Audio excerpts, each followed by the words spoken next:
ಮಂಗಳೂರು ನಗರ police commissionerate ವ್ಯಾಪ್ತಿಯ ಠಾಣೆಗಳಲ್ಲಿ ದಾಖಲಾದ NDPS ಕಾಯ್ದೆ ಹಾಗೂ ಮಾದಕ ವಸ್ತುಗಳ ಪ್ರಕರಣಗಳಲ್ಲಿ ವಶಪಡಿಸಿಕೊಂಡಿರುವ ಸುಮಾರು 82 ಕೋಟಿ ರೂಪಾಯಿ ಮೌಲ್ಯದ ಮಾದಕ ವಸ್ತುಗಳನ್ನು ನ್ಯಾಯಾಲಯದ ಅನುಮತಿಯನ್ನು ಪಡೆದು ಇಂದು ಮುಲ್ಕಿಯ ಕೊಲ್ನಾಡಿನ ಕೈಗಾರಿಕಾ ಪ್ರದೇಶದ Ramky energy and environment limited ಸಂಸ್ಥೆಯ ಸಸ್ಟೈನಬಿಲಿಟಿ ಹೆಲ್ತ್ ಕೇರ್ ಸೊಲ್ಯೂಷನ್ ಕಂಪನಿಯಲ್ಲಿ ನಾಶಪಡಿಸಲಾಗಿದೆ. ಈ ಸಂದರ್ಭ ಮಂಗಳೂರು ಪೊಲೀಸ್ ಕಮಿಷನರ್ ಸುಧೀರ್ ಕುಮಾರ್ ರೆಡ್ಡಿ ಮಾತನಾಡಿ, ಮಂಗಳೂರು ನಗರ ಪೊಲೀಸ್ ಕಮಿಷನರೇಟ್ ವ್ಯಾಪ್ತಿಯಲ್ಲಿ ಮಾದಕ ವಸ್ತುಗಳನ್ನು ಮಾರಾಟ, ಸಾಗಾಟ ಹಾಗೂ ಸೇವನೆಯನ್ನು ತಡೆಗಟ್ಟುವ ನಿಟ್ಟಿನಲ್ಲಿ ನಿರಂತರವಾಗಿ ವಿಶೇಷ ಕಾರ್ಯಾಚರಣೆ ನಡೆಸಲಾಗುತ್ತಿದೆ. 2026ನೇ ಸಾಲಿನಲ್ಲಿ ಒಟ್ಟು 87 ಪ್ರಕರಣಗಳನ್ನು ದಾಖಲಿಸಿ 157 ಪೆಡ್ಲರ್ ಆರೋಪಿಗಳನ್ನು ಕೂಡ ಬಂಧಿಸಲಾಗಿದೆ. ಆರೋಪಿಗಳಿಂದ 8,18,30,130 ರೂಪಾಯಿ ಮೌಲ್ಯದ 148 ಕೆಜಿ 615 ಗ್ರಾಂ ಗಾಂಜಾ, 7.165 ಗ್ರಾಂ MDMA, 1 ಕೆಜಿ 705 ಗ್ರಾಂ ಹೈಡ್ರೋವಿಡ್ ಗಾಂಜಾ ಸೇರಿದಂತೆ ವಿವಿಧ ಮಾದಕ ವಸ್ತುಗಳನ್ನು ವಶಪಡಿಸಿಕೊಳ್ಳಲಾಗಿದೆ. ಇದೇ ಅವಧಿಯಲ್ಲಿ ಮಾದಕ ವಸ್ತು ಸೇವನೆ ಸಂಬಂಧಿಸಿದಂತೆ 463 ವ್ಯಕ್ತಿಗಳ ವಿರುದ್ಧ 356 ಪ್ರಕರಣಗಳನ್ನು ದಾಖಲಿಸಲಾಗಿದೆ ಎಂದರು.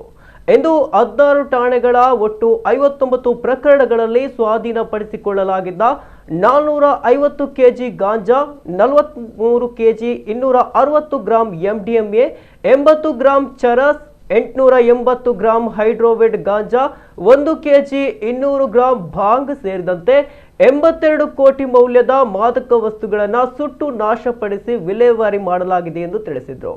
ನಾಶಪಡಿಸಲಾದ ಡ್ರಗ್ಸ್ಗಳಲ್ಲಿ ಪ್ರಮುಖವಾಗಿ 2024ನೇ ಸಾಲಿನಲ್ಲಿ ಕದ್ರಿ ಪೊಲೀಸ್ ಠಾಣೆಯಲ್ಲಿ ದಾಖಲಾದ ಪ್ರಕರಣದ 75 ಕೋಟಿ ರು ಮೌಲ್ಯದ 37 ಕೆಜಿ MDMA, 2025ನೇ ಸಾಲಿನಲ್ಲಿ ಮುಲ್ಕಿ ಪೊಲೀಸ್ ಠಾಣೆಯಲ್ಲಿ ದಾಖಲಾದ ಪ್ರಕರಣದ 4.47 ಕೋಟಿ ರು ಮೌಲ್ಯದ MDMA, ಕೋಣಾಜೆ ಪೊಲೀಸ್ ಠಾಣೆಯ 20 ಲಕ್ಷ ರು ಮೌಲ್ಯದ 106 ಕೆಜಿ ಗಾಂಜಾ ಹಾಗೂ ಮೂಡಬಿದ್ರೆ ಪೊಲೀಸ್ ಠಾಣೆಯ 36 ಲಕ್ಷ ರು ಮೌಲ್ಯದ 11 ಕೆಜಿ ಗಾಂಜಾ ಸೇರಿದೆ ಎಂದರು.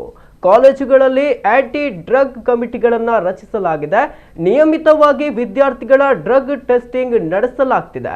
ಇದೀಗ ವಿದ್ಯಾರ್ಥಿಗಳಲ್ಲಿ ಡ್ರಗ್ ಹವ್ಯಾಸ ಬಹಳಷ್ಟು ಪ್ರಮಾಣದಲ್ಲಿ ಕಡಿಮೆಯಾಗಿದೆ. ಸಾರ್ವಜನಿಕರು ಮಾದಕ ವಸ್ತುಗಳಿಗೆ ಸಂಬಂಧಿಸಿದಂತೆ ಯಾವುದೇ ಮಾಹಿತಿ ದೊರೆತಲ್ಲಿ ತಕ್ಷಣವೇ ಪೊಲೀಸ್ ಇಲಾಖೆಯಿಂದ ಸೃಜನೆ ಮಾಡಲಾಗಿರುವ QR ಕೋಡ್ ಮೂಲಕ ಅಥವಾ ಪೊಲೀಸ್ ಕಂಟ್ರೋಲ್ ರೂಮ್ 112 ಅಥವಾ 9480802321ಕ್ಕೆ ಮಾಹಿತಿ ನೀಡಬಹುದು ಎಂದು ತಿಳಿಸಿದರು. ಈ ಸಂದರ್ಭದಲ್ಲಿ ಡಿಸಿಪಿಗಳಾದ ಮಿಥುನ್ HN ಮತ್ತು K Ravishankar, ACP Srikanth, CCRB Geetha Kulkarni, ವಿವಿಧ ಪೊಲೀಸ್ ಠಾಣೆಗಳ ಅಧಿಕಾರಿಗಳು ಉಪಸ್ಥಿತರಿದ್ದರು.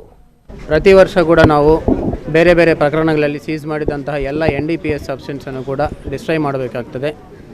ಈ ಡಿಸ್ಟ್ರಕ್ಷನ್ ಎಲ್ಲವೂ ಕೂಡ ಕೋರ್ಟ್ ಅನುಮತಿ ಪಡೆದು ಆನಂತರ ಡ್ರಗ್ ಡಿಸ್ಪೋಸಲ್ ಕಮಿಟಿ ವತಿಯಿಂದ ಡಿಸ್ಟ್ರಾಯ್ ಮಾಡ್ತೀವಿ. ಇದರಲ್ಲಿ 2 ಲೆವೆಲ್ಸ್ ಇರ್ತವೆ. ಒಂದು high level drug disposal committee ಮತ್ತು district level drug disposal committee ಅಂತ ಎರಡಿದ್ದಾವೆ. ಎಲ್ಲಿ ನಾವು ಸೀಸ್ ಮಾಡಿದ items less than 50% of commercial quantity less than 50 times of commercial quantity ಇರ್ತದೆ, ಅದು ಡಿಸ್ಟ್ರಿಕ್ಟ್ ಲೆವೆಲ್ ಕಮಿಟಿಯಿಂದ ಡಿಸ್ಟ್ರಾಯ್ ಮಾಡ್ತೀವಿ. ಅದೇ ರೀತಿಯಲ್ಲಿ 50 ಟೈಮ್ಸ್ ಆಫ್ ಕಮರ್ಷಿಯಲ್ ಕ್ವಾಂಟಿಟಿಗಿಂತ ಜಾಸ್ತಿ ಇರುವುದು ಹೈ ಲೆವೆಲ್ ಕಮಿಟಿಯಿಂದ ಡಿಸ್ಟ್ರಾಯ್ ಮಾಡಬೇಕಾಗ್ತದೆ.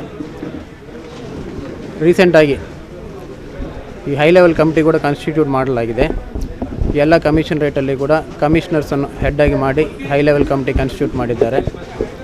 ಸೊ ಆಫ್ಟರ್ ದಟ್ ನಮ್ಮಲ್ಲಿ ಎಲ್ಲೆಲ್ಲಿ ಕೋರ್ಟಿಂದ ಪರ್ಮಿಷನ್ ತೊಗೊಂಡು ಕೂಡ ಹೈ ಕ್ವಾಂಟಿಟೀಸ್ ಡಿಸ್ಪೋಸ್ ಆಗದೆ ಪೆಂಡಿಂಗ್ ಇದೆ, ಅದೆಲ್ಲವನ್ನು ಕೂಡ ಪಂಚನಾಮ ಮೂಲಕ ಎಲ್ಲ ಪಟ್ಟಿ ಮಾಡಿ ಎಲ್ಲ ವೆರಿಫೈ ಮಾಡಿ ಇವತ್ತು ಡಿಸ್ಪೋಸ್ ಮಾಡ್ತಾಯಿದ್ದೀವಿ.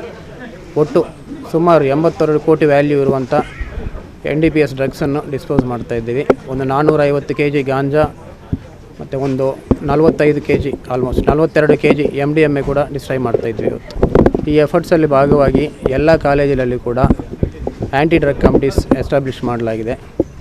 ಇವರ ಸಹಾಯದಿಂದ ಸಹಕಾರದಿಂದ ಎಲ್ಲ ಕಡೆ ಕೂಡ ಡ್ರಗ್ ಟೆಸ್ಟ್ ಮಾಡ್ತಾಯಿದ್ದೀವಿ. ಒಂದು ಲಾಸ್ಟ್ ಇಯರ್ ನಮಗೆ ಬಂದಂಥ ರಿಸಲ್ಟ್ಸ್ಗಿಂತ ಈ ಸಲ ನೋಡಿದರೆ ಸ್ವಲ್ಪ ಎಂಕರೇಜಿಂಗ್ ಆಗಿದೆ.